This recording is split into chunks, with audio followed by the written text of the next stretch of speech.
Yeah, I don't either. Now. Thanks, Paul. Okay, so let's get this started. I know what Jeremy wants me to talk about, and that was part of the plan, but it keeps me refocused. You know, what I want to start off by saying what the 1031 exchange is, and I don't want to just give some ugly definition out there that no one's going to remember. I want you guys to really embrace the 1031 exchange and make it a part of your business and truly do a service for your clientele when needed. And this will happen in your real estate career. Trust me, because there's too many investment properties throughout the United States. So first and foremost, the 1031 exchange is the code in real estate that allows you to sell and buy investment property. And if you follow certain guidelines and timeframes that I'm going to go over, you'll be in a position to pay zero in capital gains tax. This is huge. There is no other money-making machine out there that allows you to make a lot of money and not pay Sam and his friends a little piece of that. And with the 1031 exchange, and we're all real estate professionals, you can buy something and years later sell it and preserve all of that equity. So when people ask me, what is a 1031 exchange? It's the greatest wealth building tool that exists out there in the United States. It truly is. I make dreams come true because when people are living in a nightmare, and we'll talk about those nightmares, and the ability to get out of that nightmare and go into something so much better could be a dream come true. That can happen through a 1031 exchange. So again, this is only for investment property. When you sell investment property with gains, you'll pay capital gains tax, which could range anywhere between 20 to 40%. And it just really depends what state you're located in and how much money you make that year. But it's a tremendous amount that you could lose on the gains that you've made in the property. So the 1031 exchange allows you to sell that property and buy other investment property. And as long as you do these or follow these certain rules and guidelines, you'll be in a position to pay zero in capital gains tax. What I want you to understand is there are only a few pieces of real property out there that do not qualify for the 1031 exchange. Everything else does. So number one, the primary residence does not qualify for a 1031 exchange. And we all know that if we've lived in that property 2 out of the last 5 years, if you're single, 250,000 of your gain is tax-free. If you are married, 500,000 of your gain is tax-free. So it's a great tool in certain states that'll cover the entire gain, but in certain states, it'll only cover a little bit of the gain because there's massive appreciation throughout the United States, depending upon what price you bought it for and what price you're selling it for. But the primary residence does not qualify for a 1031 exchange. Given that, be very, very careful on the 1031 exchange when it comes to the primary residence, because there are a lot of the times out there mixed use properties. And what do I mean by that? Well, I'm from the Bay Area, so let's just use San Francisco as an example.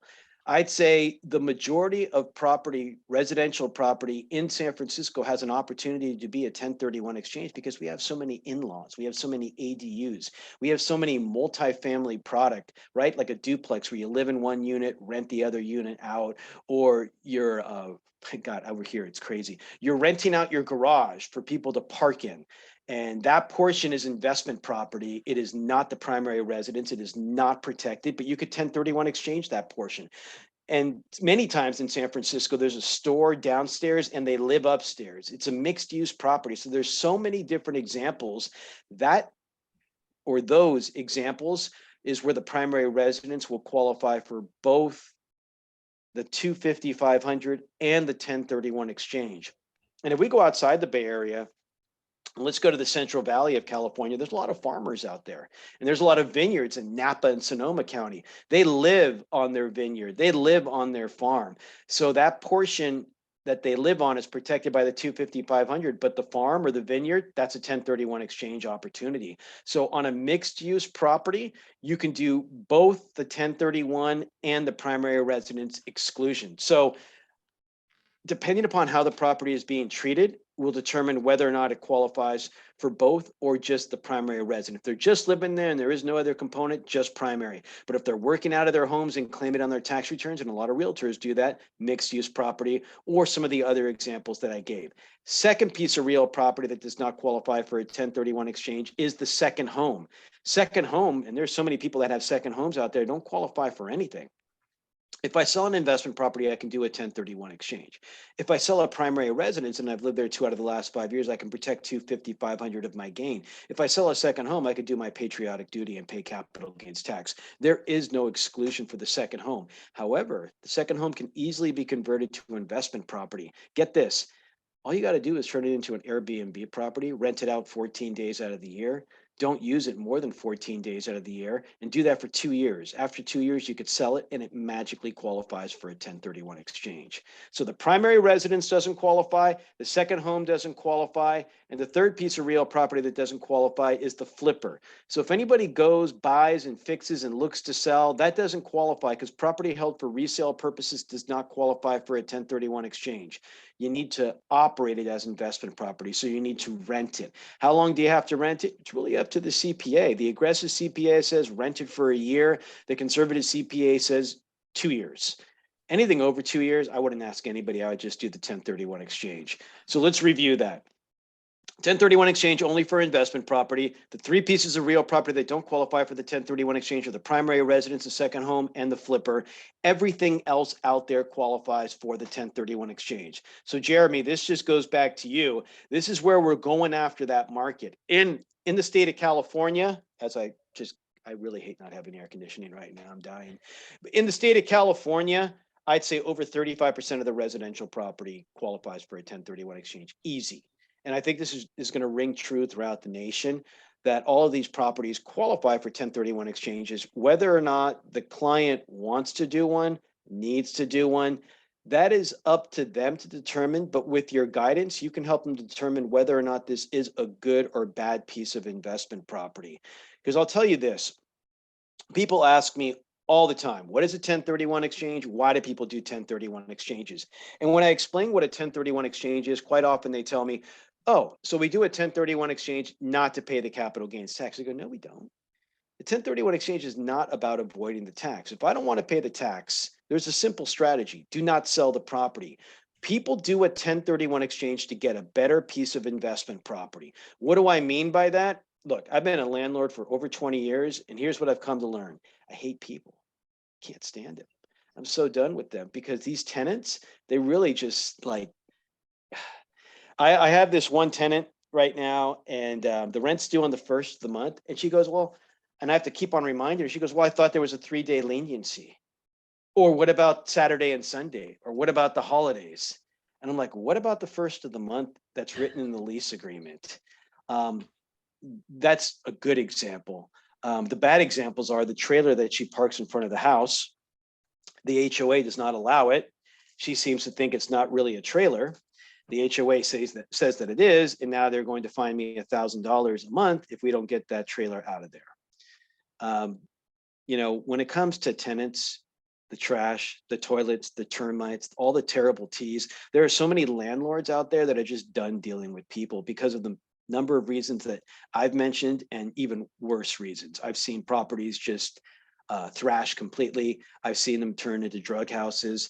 I've seen all kinds of bad things that happen with real estate. But the good news is there's still massive appreciation on those properties.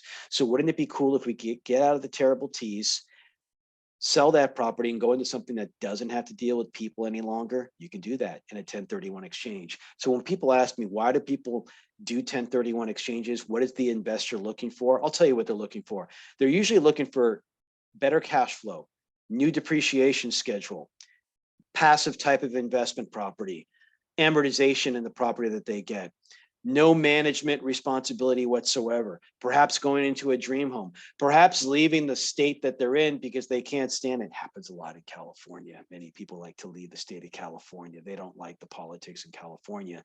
So they go to Tennessee, Idaho, Utah, Montana, Florida, Texas, all these other states. There's so many different reasons why people do 1031 exchanges. Yes, a great benefit is not paying taxes, but like Jeremy says, how do we market to this? Well, to me, number one, I'm going to go after people that bought it a long time ago. Why? Massive appreciation. And in real estate for investment property on residential property, you can only depreciate it for 27.5 years. What does that mean? Well, depreciation is a write-off when it comes to investment property. After 27.5 years, it's done. You can't write it off any longer. After 27.5 years, you've almost owned it 30. You probably fully amortized the property. It may be free and clear. After 27.5 years, your cash flow may suck compared to the appreciation that you've raised in this property. So when it comes to why people do a 1031 exchange, there are I could list 20 reasons why people do 1031 exchanges. Now, if I were to do a farm as a realtor, my farm would say the following items.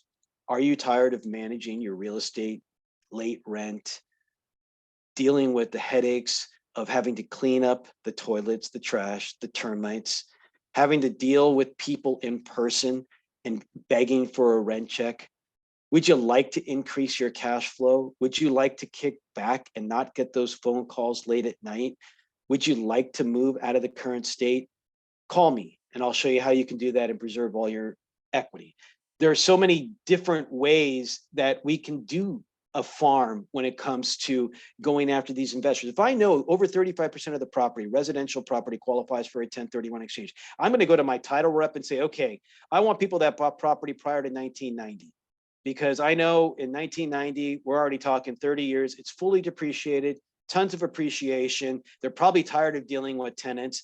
I want those people to know that they can get out of the terrible T's, increase their cash flow, and go into something that's completely passive. Did you guys understand that you can get out of residential property and go into commercial property that you no longer have to manage whatsoever?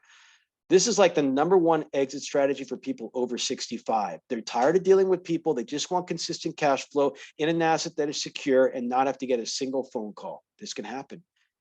I had a client call me up the other day and says, James, you know what? I bought the property in 1984 for about 200,000. Today it's worth $4 million. And yeah, it's crazy like that in Tiburon. Paul knows where that is. It's just a well-off area of Marin County. And some of the other people on the call will know where that is as well. And the guy goes, I don't want to sell it because the taxes are huge. If I'm going to lose 35% of over $3.5 million, you know, my children are going to lose that money. I don't want that to happen, but I don't want another single family home. And I said, you don't have to do that. You can go buy into a Chick-fil-A if you wanted to. You can go buy into a medical office building. You can go buy into self-storage. And they're like, what is all that stuff? That's commercial property that you'll have no responsibility at all.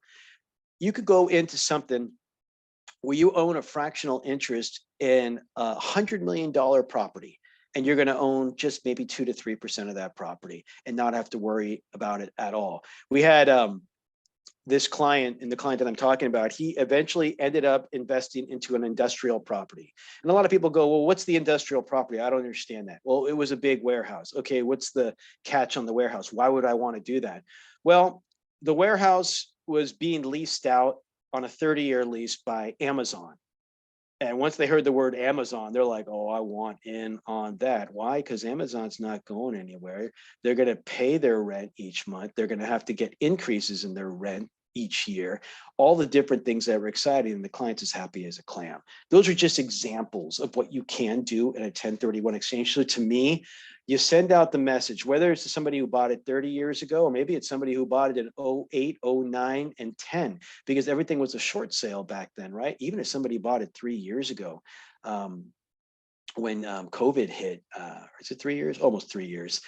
Properties were a lot less expensive. Then there was a massive appreciation. You may be able to capitalize on those scenarios and have people sell those assets, do a 1031 exchange, and get into something different. And then I'll have that person that calls me up and goes, James, you know what? I don't care at all about these big commercial properties that you're talking about. I don't need the money. I don't want to lose money either, because I like to keep every cent and I want it to go to my children. But here's what I want, because I hate where I live right now. I want to buy a property on an island. I want to sip Mai Tais all day. I want to just relax and not have to worry about anything. Can you make that happen? I go, absolutely, I can make that happen. And that's when they start listening. I go, here's what you do. You got that investment property. You're going to sell that property. Let's just say it's for $1 million.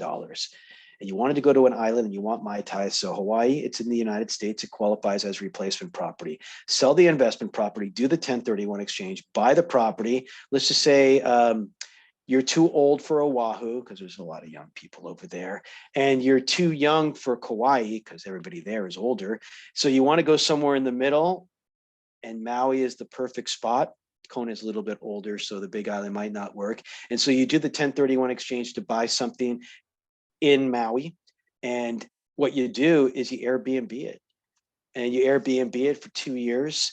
And you could still go there, check on the property. Working on the property doesn't count as some of the days. You rent it out a minimum of 14 days per year. You don't use it more than 14 days per year. After 2 years, you just occupy it as your primary residence. You sell your primary residence. You get the 250,500. You protected the equity. You sold your investment property, bought the dream home. You live in Maui. You've got that 250,500 cash in your pocket. You preserved all the equity, and you are done. And then my client goes, well, I have gains that are more than 250,500. What are we going to do now? I go, here's what you're going to do. Sell the investment property, buy the Maui property, do the 2-week trick, move into the property, then don't sell the primary residence. You are going to start renting it for at least 1 to 2 years. Then you'll sell it because you still lived in it 2 out of the last 5 years.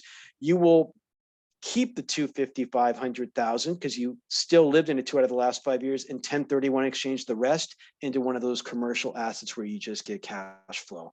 So the moral to the story is everybody's got a plan in mind, or everybody's got a dream in mind. Through the 1031 exchange, a lot of these dreams can come true, right? Or maybe getting out of a nightmare, going into some normalcy. That can work in a 1031 exchange. And the beauty is you don't pay the state, you don't pay the feds, you don't pay all of the cats that want to get paid in a 1031 exchange, as long as you follow certain guidelines and timeframes. So to Jeremy's question, how do we market to these people? It's only investment property. We'll work with our title rep. We'll get that list, and we'll see how big that list is. If my list is too large for people who've owned it for 30 years, I'm going to string it out longer, right? I'll go 40 years. They even have more appreciation. And if it's not big enough at 30 years, then I'll go to 25, then I'll go to 22, then I'll go to 20, or I'll change my farm a little bit, right? Maybe some people go, I only want to go after the duplexes, triplexes, and fourplexes. If it's not big enough, let's include those single family homes in that. What about the townhouses? What about the condos? Or how about this? What if I just farmed people that had bare land? Bare land qualifies for a 1031 exchange. How much income do you get on bare land?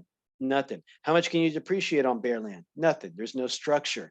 So maybe selling the bare land that you've owned for 30 years, do a 1031 exchange and go into an asset that produces income. There are so many different ways that you could take advantage of the 1031 exchange. And by the way, if anybody wants any marketing materials on this, I've got a plethora of postcards that you can just email me for, and I will share anything I have with you. Feel free to tweak it, use it if you want to farm to those people. So yeah, you guys got to email me for that. So I guess somebody has to share my email address, but just email me. By the way, email me on anything today, whether it's to marketing to the 1031 exchange, or whether it's you guys wanted to hear more about the second home trick, or maybe, property held for resale. Oh, I have somebody that does that, and I don't know how to explain what you just said. I'll give you a PDF on it.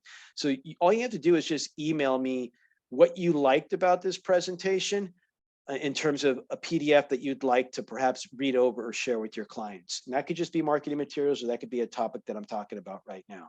So I wanted to make sure that I spend a good amount of time on that, why we do the 1031 exchange and what it is, because most realtors out there, they don't get why people do 1031 exchanges. They just think it's a tax loophole. It's more than a tax loophole. You're getting into a way better situation in your lives. And that's the way you have to pitch to somebody, because if you want to get that listing, you got to have an exit strategy for them, because right now, you never know when it happens. It could be at a bar, it could be at a kid's game, it could be at a family event where somebody just is complaining about investment property, and you come up to them and say, hey, did you understand that you could sell that and get into something better? And they're going to go, yeah, but I don't want to pay the tax.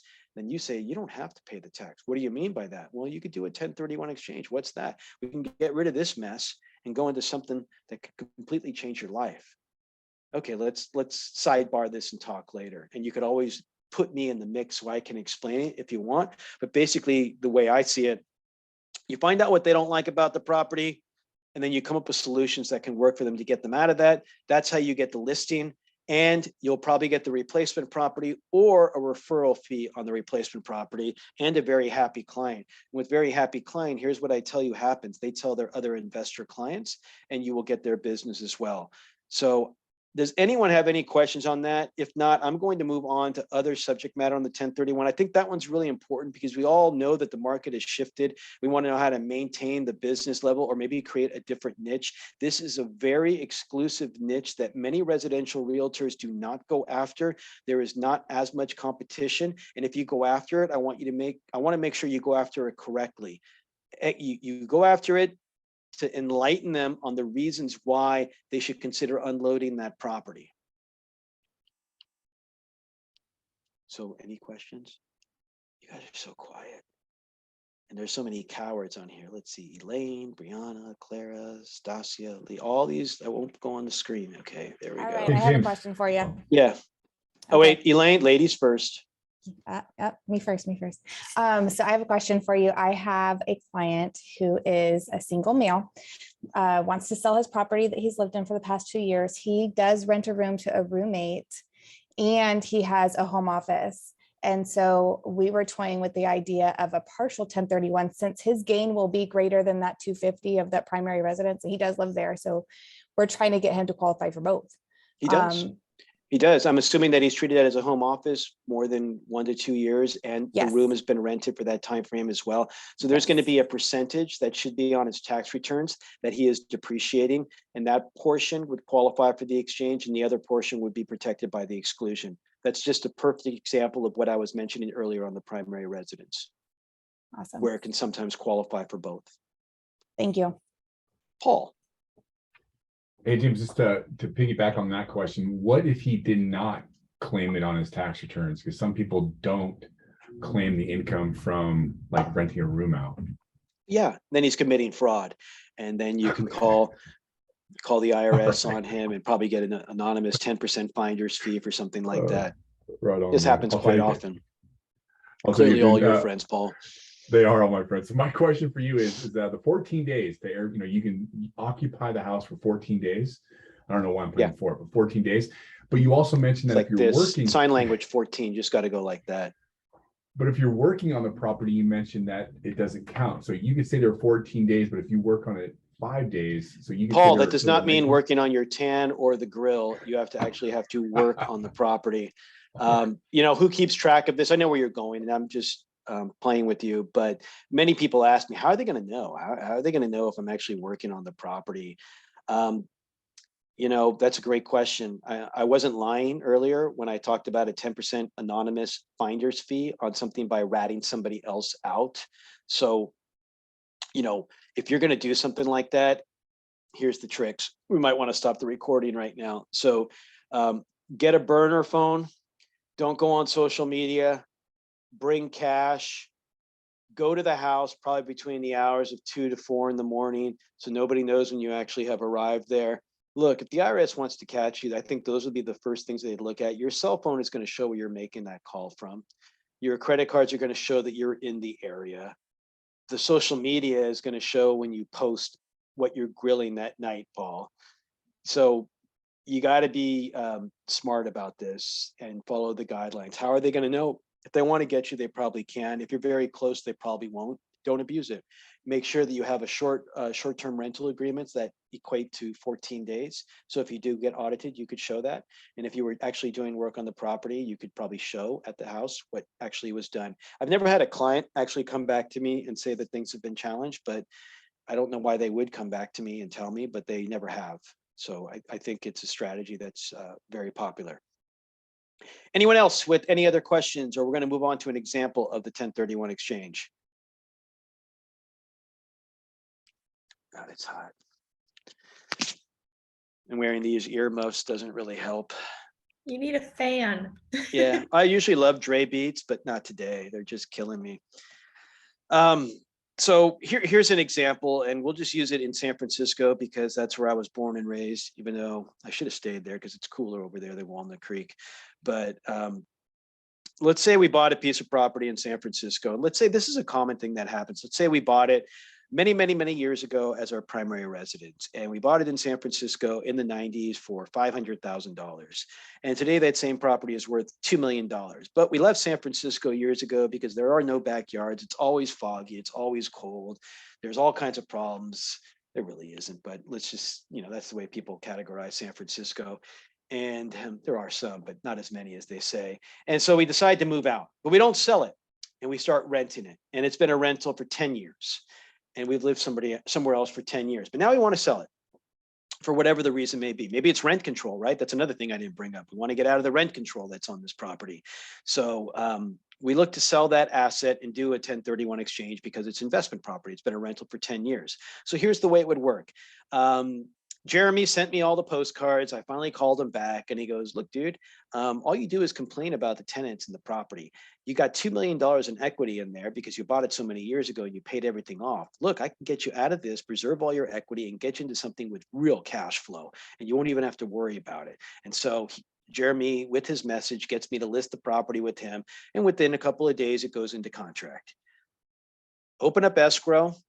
And then the 1031 exchange company should get into the mix. By the way, the 1031 exchange company should be contacted prior to the list, just so that certain questions can be answered. So in this example, if it was me looking to list the property and Jeremy got me to call him, I would probably put together a conference call with myself.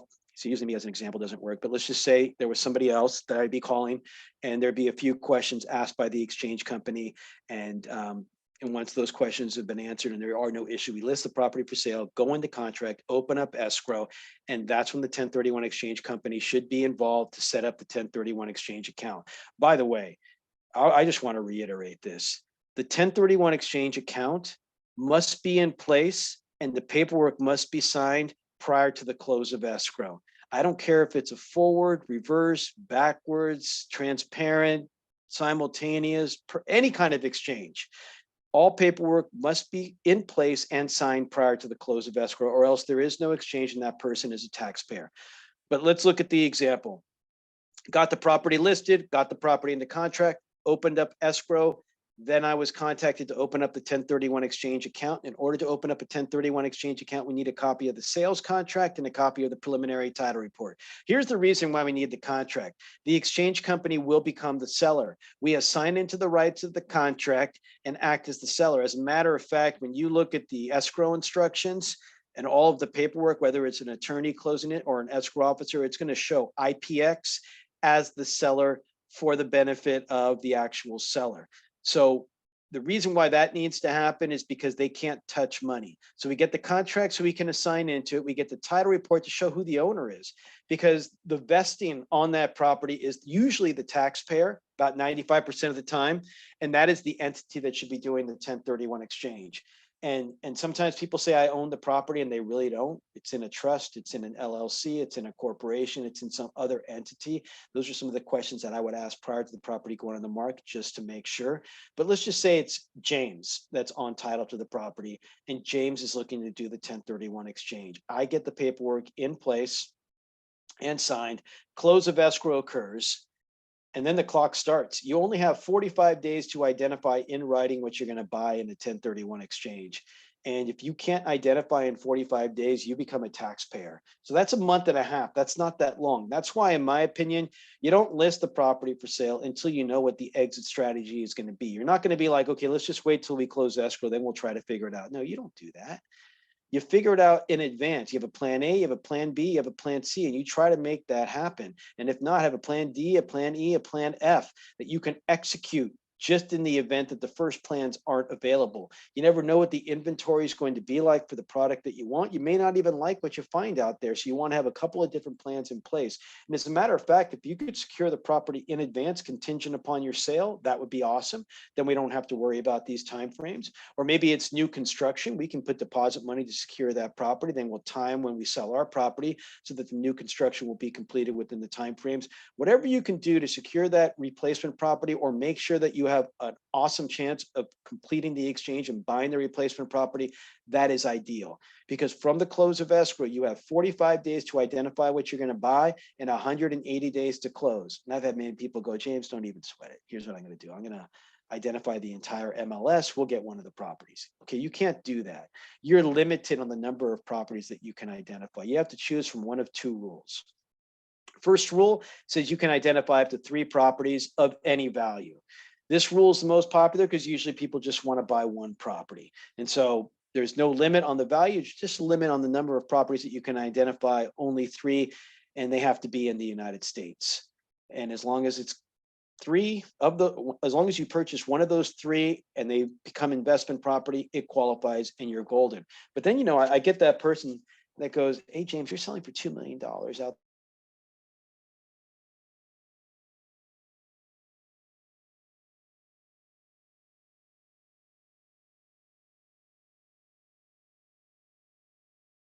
Your property for $300,000 in Kendall or wherever it is, because I don't know what the properties cost in Kendall. I just know Kendall's out there in South Florida. So let's just say out there the properties go for $300,000. Well, if I identify 3, that's not getting me my target price, because in a position to pay 0 in capital gains tax, I need to hit the $2 million mark. If I'm identifying 3 at $300,000 each, that's just $900,000. That's not going to cut it. So I'll go to the second rule. First rule, you can identify up to 3 of any value. Second rule is called the 200% rule. And the way it works is you look at the property being sold. You sell for 2 million, 200% of 2 million is 4 million. That says I can identify up to $4 million worth of real estate. And if I'm identifying $300,000 properties, that's going to allow me to identify 13 of them if I want. I don't got to close on all of them. I just want to get to the $2 million number to be in a position to pay 0 in capital gains tax. So let's review this. Jeremy gets the listing, puts it on the market. I get an offer that I accept. We open up escrow. Then the 1031 exchange company puts together their paperwork. All that paperwork must be signed prior to the close of escrow. And then at the close, proceeds go into the 1031 exchange account. Then the clock starts ticking. You have 45 days, calendar days. So that's a month and a half to let the exchange company know in writing exactly what you're going to buy. You cannot change that list.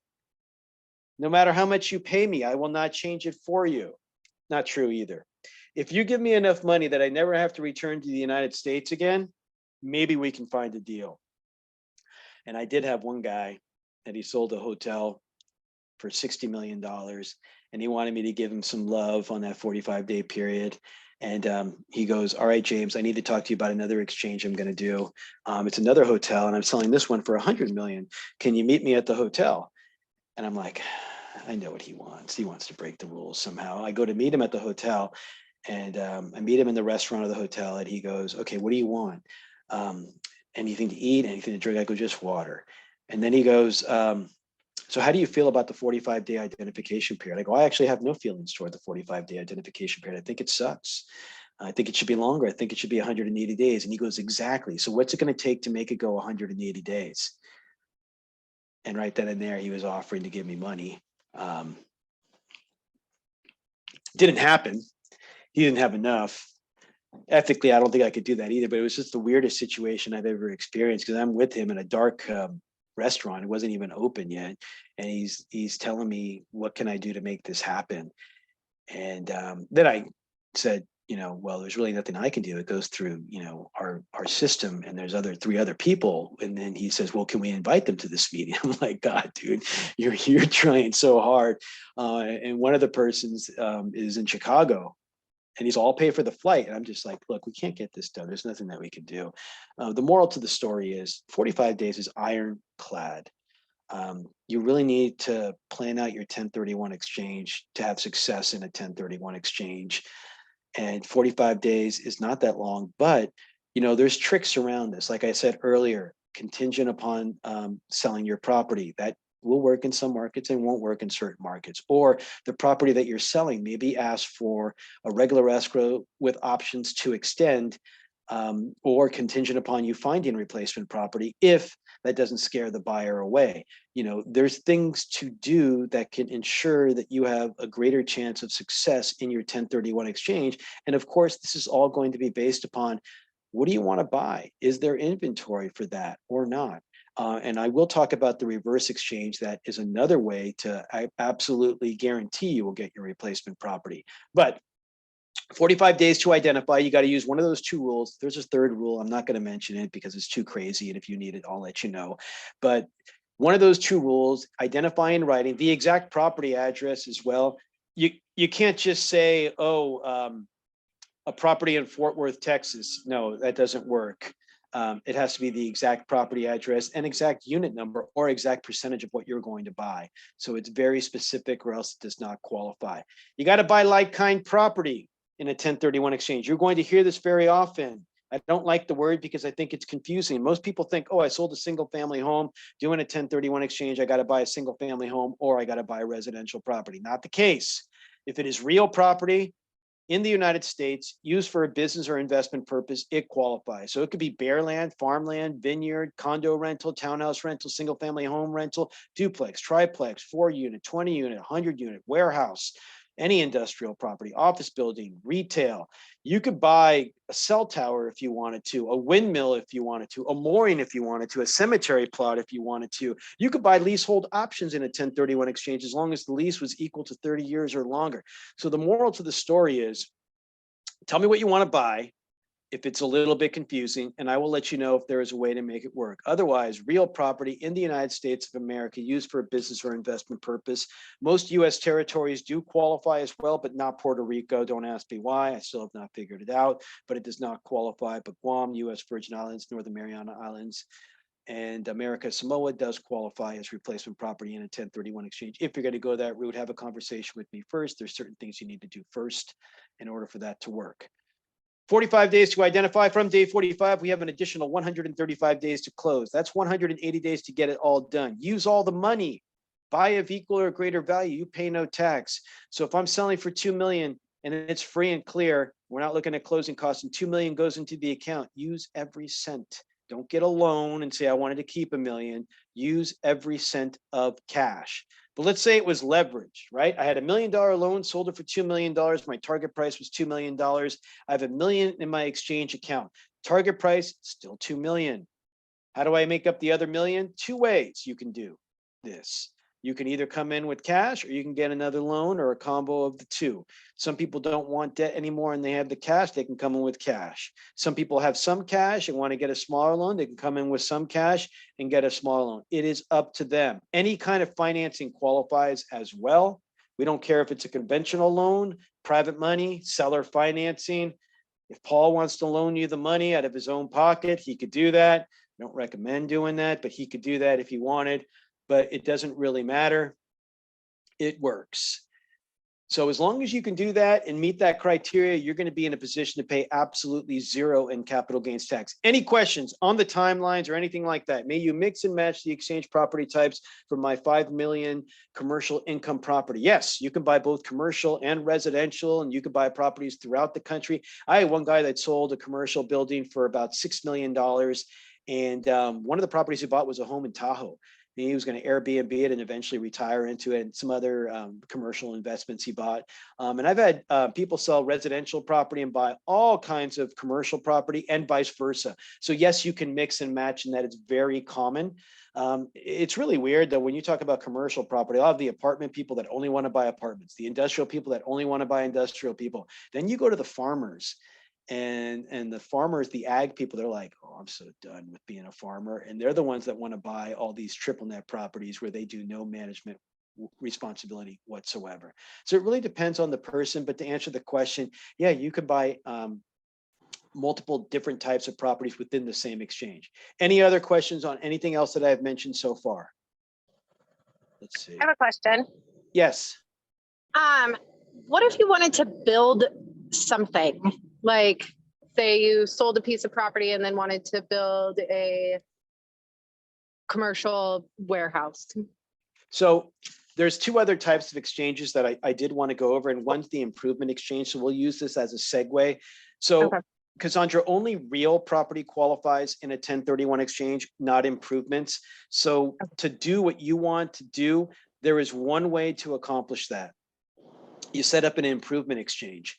And the way the improvement exchange works is as follows. We sell our property for $1 million and we want to buy something for $800,000, but it needs a ton of improvements. We know we need to get to $1 million. It needs about $600,000 worth of improvements, but we only need to hit $200,000 for the 1031 exchange. So since improvements don't qualify, here's the workaround. You go into contract to buy that property, you identify that property. You also identify within the 45-day period the improvements that are going to be done. We, as the exchange company, will set up an LLC that will go onto that property at the close of escrow so that the actual buyer is not on title. And here's the reason why. While we, as the exchange company, have the LLC on title, the contractors, the general, the subs, they will invoice us and we will pay them for the work that is being done.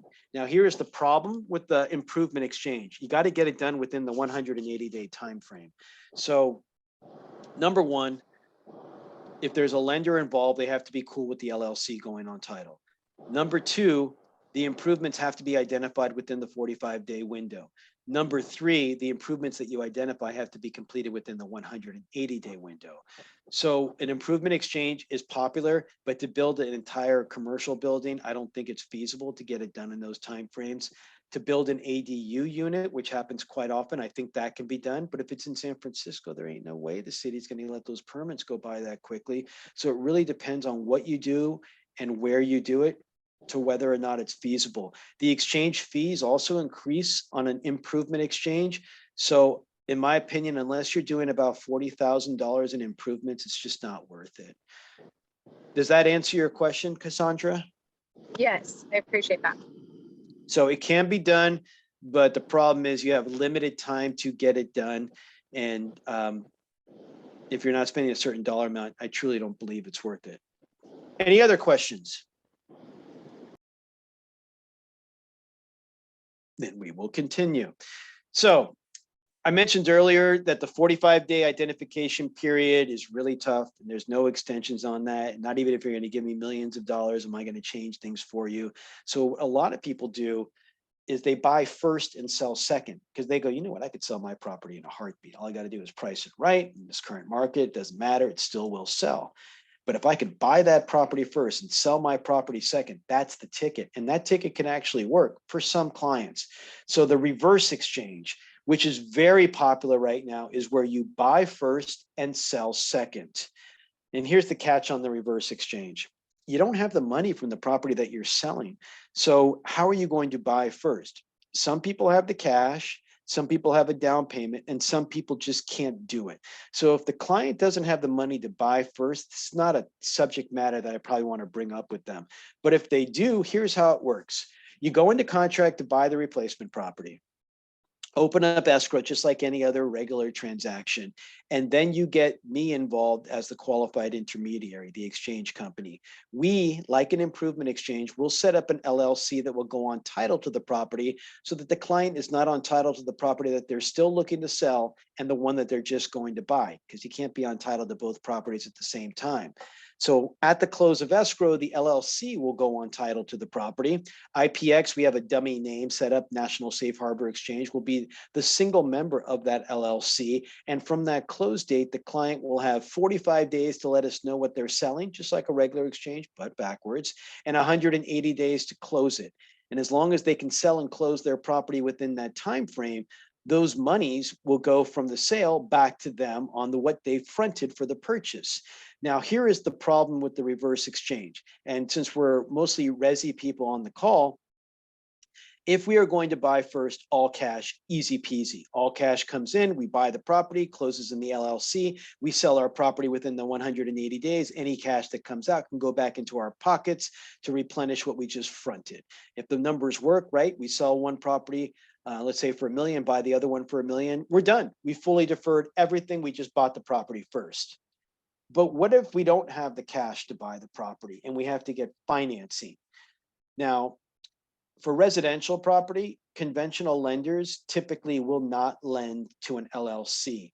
So if we are going to get financing to buy a property first in a reverse exchange, we are more than likely going to have to go private money. Now, most people, when they hear that, they go, yeah, I don't want to pay 8% or 9% or whatever they're going to charge me. I tell them, I go, don't even sweat the interest rate. Who cares? You're going to sell your property in a month. You're not paying that interest rate for a long time. I go, what you need to worry about is the origination fees on a private money loan is probably going to be 2 to 3 points.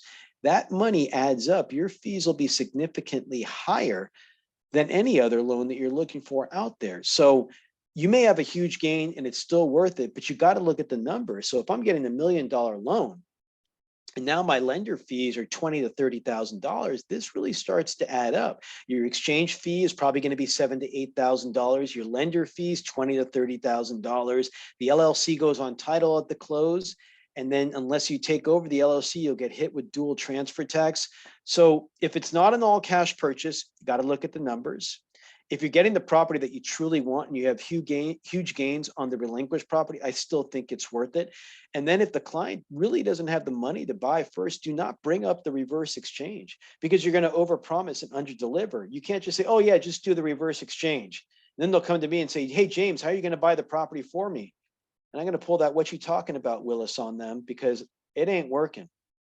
It is just not going to happen. I see the people smiling are old enough to know what that means. We all remember Arnold Jackson back in the day. The youngsters don't know what that is. But I'd say I've never seen so many reverse exchanges in my career because of what we had experienced for the last couple of years with COVID. It truly brought limited inventory throughout the nation. And so a lot of people were telling me, they're like, James, I want to do the exchange, but I'm never going to find what I want to find within those 45 days. I got to do the reverse exchange. So we've never seen so many reverse exchanges in my career. And I've been doing this for 25 years. But again, I want you to qualify your client before you have them even learn about the reverse exchange, because I think it's going to get them excited and then really upset that they can't do it. But again, the main purpose of this Zoom today is to really educate the group on what the 1031 exchange is, why we do it. I don't want anybody on this call to start giving tax and legal advice. I think, the best thing to do is to identify situations. I told you guys in the beginning, and this is another point that I want to bring up, that I've been a landlord for almost 20 years now. I bought my first piece of real estate in the Bay Area, and it was my primary residence at the time. But I bought it when I was single, and where I bought it, it was just not the place where my eventual wife wanted to live. So we ended up. I had no choice in the matter, by the way. We ended up moving, but we kept the property as well. I had a choice. It was divorce or moving, and I chose correctly. We ended up moving and renting out that property. But what I never did was I never put my wife on title to that property. Now, 20 years later, selling the property, doing a 1031 exchange, selling as James, looking to buy a replacement property as James and Angie. This is a problem that we see in 1031 land quite often, because whoever sells, the taxpayer that sells has to be the taxpayer that buys. So if I sell the property for $1 million and I buy a replacement property for $1 million, I really have only bought 500,000, right? Because James and Angie are buying. That means 50-50. That means I sold for $1 million, buying for 500, and our target price is what we sell the property for. That doesn't really work for me. And this happens quite often. I mean, I see this probably about 30% of the time, that a spouse bought the property before they were married and they never put the other spouse on title. And now they want to do a 1031 exchange together. For us, it's an easy fix. And most people say, oh yeah, James, you bought it and then you put her on title afterwards. I go, no, that's an easy divorce. The easy fix is I put my wife on title to the property being sold first. Why did I do this? Because we've been married for many years and we've been filing jointly for many years. And so I quit claimed her on title to reflect current tax reporting, sell as James and Angie, buy as James and Angie, no problem. Does this work for everybody? No, it doesn't, because there's, it's not everybody that's in a community property state. Not everybody files jointly. This is not something that can always happen. So I think it's important that when you have that listing appointment, find out who owns the property. Because sometimes it could be a situation like I had, and then sometimes it could be a property that's owned by a trust where 3 children own the property and they inherited the property 10 years ago, and now they want to sell the property and only the trust qualifies for the exchange, and they're all thinking, oh, hey, we ain't buying with each other anymore. That's why we're selling it. We hate each other. That happens a lot, by the way. Family members owning property together, it turns into hate on like a medieval level. It's just ugly.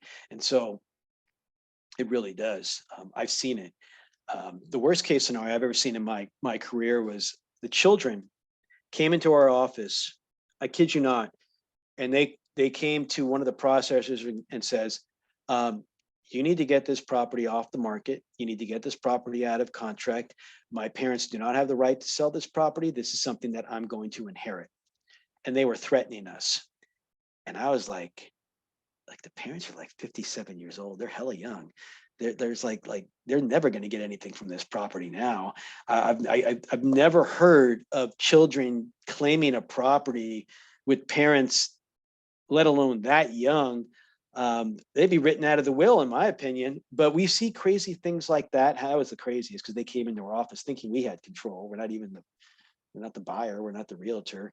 But the exchange was set up and they said the property shouldn't be sold.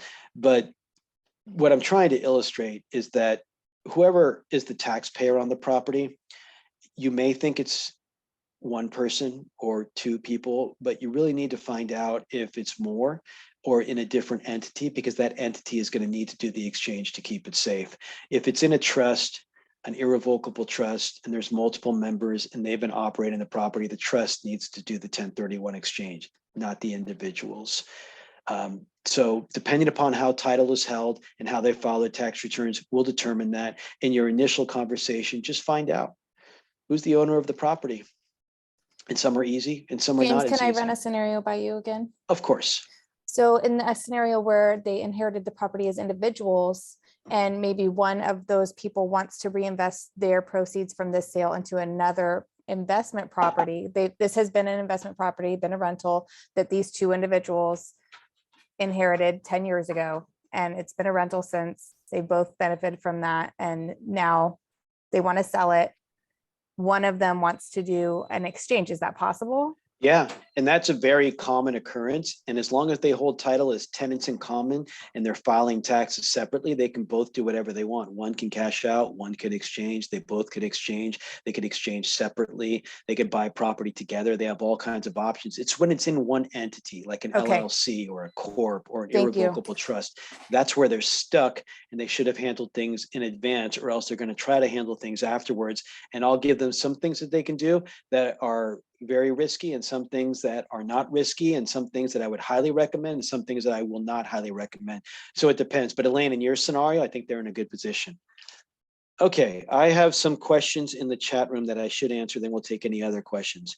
We already did the mix and match. I'm doing a 1031 exchange. I love that. There's my email address. Count me in. I don't know what to, but okay. I sure do. Awesome. Yes, please. Don't know what that is either. The days you work on the property, is that included in the 14 days? No, it is not. That is separate. That's awesome. James, you're awesome. No, that's not there, but I just like saying things. Okay, let's see. Can you give me an example of a buyer or selling a business using the 1031 exchange? Well, the business portion will not qualify, but the real property portion does qualify. And quite often there are some assets that are being sold that have a business. Like if you're selling a gas station, right, you're going to have the mini mart portion that has a goodwill, inventory, or like a dentist practice, or just something that has a business component to it. The business does not qualify for 1031 exchange treatment, only the real property. So I've had people like Subway franchises that call me saying, hey, we want to do a 1031 exchange, just the building, and they don't own the building. It's just the business. It does not qualify. Another question, can you give an example of buyer or selling a business? Yeah, the business does not qualify. They got rid of personal property exchanges in 2018 with tax reform, so that does not qualify. I'm not clear on the 14 days used to convert residential to 1031. So the example, and this could be on a primary or on a second home, was a primary residence, solely primary and solely second home. It's not being rented. So it's not investment property of any kind. And there are two ways to get it to qualify as a 1031 exchange and be deemed investment property. Now, there is a revenue procedure out there that says you have to at least rent it out a minimum of 14 days per year for 2 years in order for it to be deemed investment property. But you also cannot use it more than 14 days per year for personal use. And as long as you can do that after 2 years, it will qualify for 1031 exchange treatment. So if you are audited and you show the rental income and the short-term rental agreements for at least that time frame, you're good. If you don't, you're not good and it does not qualify. And this is not something many people ask me, oh, do I just give this to the IRS? No, do not give the IRS anything ever unless you get audited. Do not contact them. Do not let them know you are alive at all. I hear that triple net leases are not customary in San Francisco. Do you find that to be true amongst your clientele? Usually there are. I mean, it really depends on what type of asset we're talking about, but most of the properties out there, I believe the commercial ones, they're not double, they're more triple net leases, but I'd have to ask to be absolutely sure. It is my understanding that the purchased property must be more than what you are selling. Not true. A misconception in 1031 land. It does not have to be. To be in a position to pay zero in capital gains tax, you want to buy of equal or greater to what you sell. So if I sell for $1 million, I am allowed to deduct the non-reoccurring closing costs, so realtor commissions, transfer tax, title, and escrow fees. Let's call that 6% total. Your target price would be $940. But let's say I only want to buy something for $900. Doesn't kill the exchange. That $40,000 delta, that's the portion that would be taxable. So you could always buy of less value. Yeah, you want to buy of equal or greater to pay no tax, but you could always buy of less value and just pay tax on the difference. And maybe you have losses that'll offset that and you won't have a taxable consequence. That's where they talk to your tax advisor to determine what the taxable consequence would be, but you can always buy of less value and it doesn't jeopardize the exchange. Can you do a simultaneous close? Yeah. We do simultaneous transactions all the time. All the paperwork has to be signed in advance on both the sale and the purchase. And we'll authorize the disbursement from one escrow or one attorney to the other in order to facilitate that close. Yes, we can do simultaneous closes. Would you only want to convert the primary to an investment for the 1031 if you were getting more than the 500K profit? I would. Some others do it for other reasons, but that's the only reason that I would do it. I want to take advantage of that 250, 500 because it's tax-free money that you could do anything you want with. But to me, Tim, that's the number one reason to do that. Otherwise, why convert it? Just sell it, take the money, unless you think there's going to be massive more appreciation in the future and you want to capitalize on that. Okay, that's all the questions in the chat room. We've been on for an hour, so I'll take any other questions that anybody else has about anything on the 1031 exchange.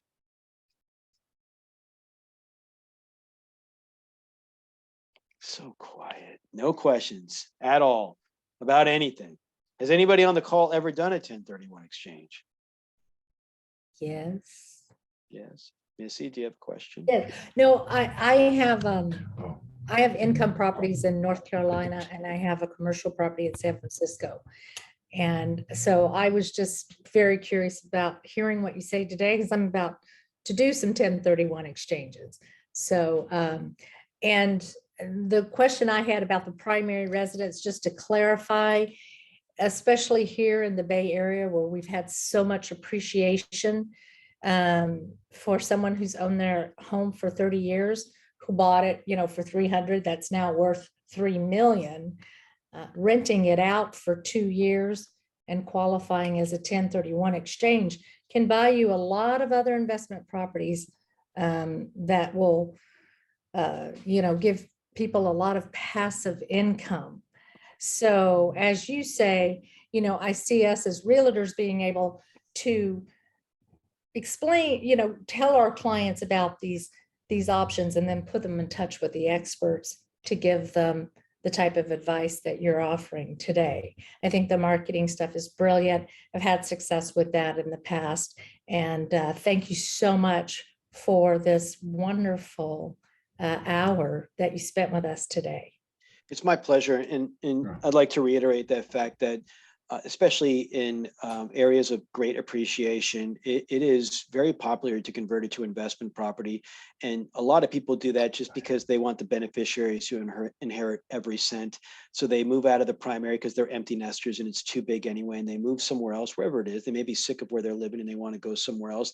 They rent it out for a year or two, then they sell it. They still get the 500K exclusion money and they 1031 exchange the rest, usually into passive investment property because they're elderly at that point. And they just love the fact that they don't have to deal with anybody and they get a check in the mail each month. So it is a very, very popular strategy in the Bay Area, but I see this all across the nation. And Michael, I cover every state in the United States, even Alaska, and I love covering Hawaii. So if there are any times you need me to go out to those islands and help out, totally down. But to answer that question, I can help anywhere in the United States. Can you provide your phone number in the chat for us as well as your email? Yeah, that'd be a good idea, right? Let's see.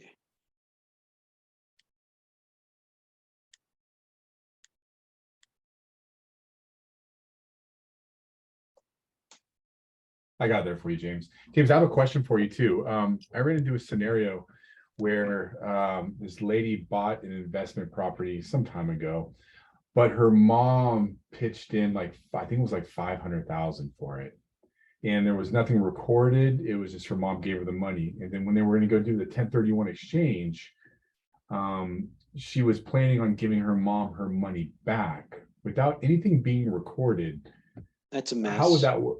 Yeah, how would that work? It's a mess. I would try to record a deed of trust against the property so she would get paid off. That sounds like a loan, and that would be the best way. And then she'd have to replace that loan on the next property. And if mom wants to lend her the money again, she could do that. But to get a distribution like 500 at the close, that would be deemed boot and taxable. Yeah. Boot is the term that they use when you have cash left over, or if you don't replace the debt. And that's, you'll hear that quite often when people keep money in a 1031 exchange. That happens a lot, Paul, and I hate when people do that. Or, oh, I had a silent investor that bought with me years ago and I Yeah. promised them, but we never put them on title or anything. What do we do now? And I say, who claims it on the tax returns? Oh, I do 100%. I go, this doesn't look good. Yeah. It really doesn't look good. Why'd Yeah, you do what's that? the- Oh, we trust everybody, you know. As realtors, you're going to hear all kinds of stories like this, and Right. there's sometimes really no easy way to fix it. One thing though I do want to ask you is, this was huge. I had a lot of value because you shared this with me. You can actually refinance, pull cash out of an investment property before you 1031 exchange it, but So you there's- have to wait a certain amount Yeah. of time before you do it. So that's a good point, Paul, because I have many people that say, hey, James, when I first bought the property, I put $100,000 down. I want to get that money back. It's not taxable, right? And I go, well, if you get that money back, it is taxable. And they go, how is that taxable? I go, well, okay, this isn't going to make any sense. Don't try to make sense when it comes to the IRS, but just pay attention to what I say. If you take $100,000 out, James and you believe it's the 100,000 that you initially put in. The IRS says it's the 100,000 from the appreciation first. So you're going to be taxed on it. And then he will, or she will say, that's not fair. And I will say, I will agree with you. Well, James, why are you doing this to me? And I say, this is not me. I told you this is the IRS. So taking money out at the close is going to always look like money from the appreciation first and taxable. So what I recommend to a lot of clients is take the money out through a refinance in advance. Now, what Paul mentioned was very important, because when do I get in the mix? Right before they list, right when they're in contract. I would never, and no lender is going to let you refi when you're in contract, but prior to listing, do not refinance the property and take money out and then put the property on the market. The IRS will construe that as a step transaction, and that portion, if you get audited, would be deemed taxable. Take it out 6 months prior to listing. If you can't wait, there is another way around this. Do the exchange, have all the money go into the exchange, and after you buy the replacement property, refinance the money out of that property, and you don't have to wait 6 months. Otherwise, you're gambling if you take it out on the property you're selling right before you list it. That's a great point, Paul. And that happens a lot because people want their original down payment, or they want cash, and they don't want to just take cash and pay tax on it. I've got a question, James. Yes. Does it have to be available as a rental, or does it actually have to have a renter in it? Available, but you can't do something ridiculous either, right? Renting at 70,000 a month over here just so that nobody will rent it. Right. If you put it and solicit it for rent and you're just unsuccessful, that counts.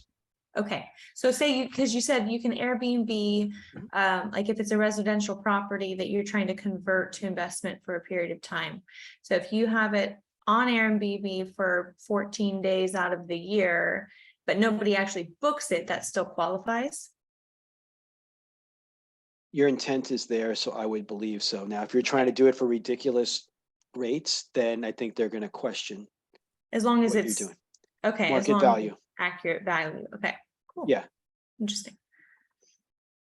But you know, if you're trying to Airbnb in like the worst neighborhood, I don't know how that would roll out either. Usually people don't do that, but who knows? Yeah, no, you just mentioned because so many people don't want to deal with tenants, so I didn't know if. No, if you Airbnb would is very actually get a popular. tenant To qualify. I've had people do 1031 exchanges where they truly have tried to rent a property. It doesn't happen that often because you usually can rent out properties, but sometimes it just doesn't happen. Okay, cool. And I got a question about that. So that was 14 days per year for 2 years, right? Yes, yes. So what if 1 year you had 12 and then you made the difference up the second year? Does that count, or it's gotta be 14 per calendar Got to be year? 14. That's what it says in the revenue procedure. So I wouldn't say, well, if I did 6 this year and then 18 the next year, can we add, even though your numbers are closer, I think they're still going to stick to the 14. IRS ain't cool. This is what I know. And so if you don't hit the number, then I think they would say, I'm sorry, you didn't do it.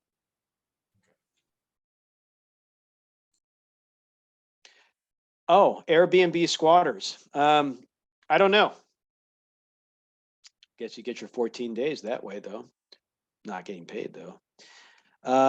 I don't know how that would work, but I do believe that if you had squatters, period, or people that don't pay rent, even like during COVID, I think that would still qualify for a 1031 exchange. That's investment property. Your intent is clear.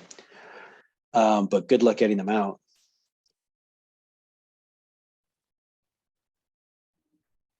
Awesome. Thank you for all the info, James. This has been amazing. My pleasure. Does anyone else have any other questions?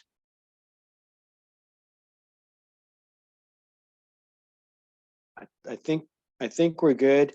Everybody here has my information. Remember, you can email me for marketing materials or PDFs on any of the stuff that I mentioned. I know we brought up the 14-day kind of thing a lot. The refinancing was brought up.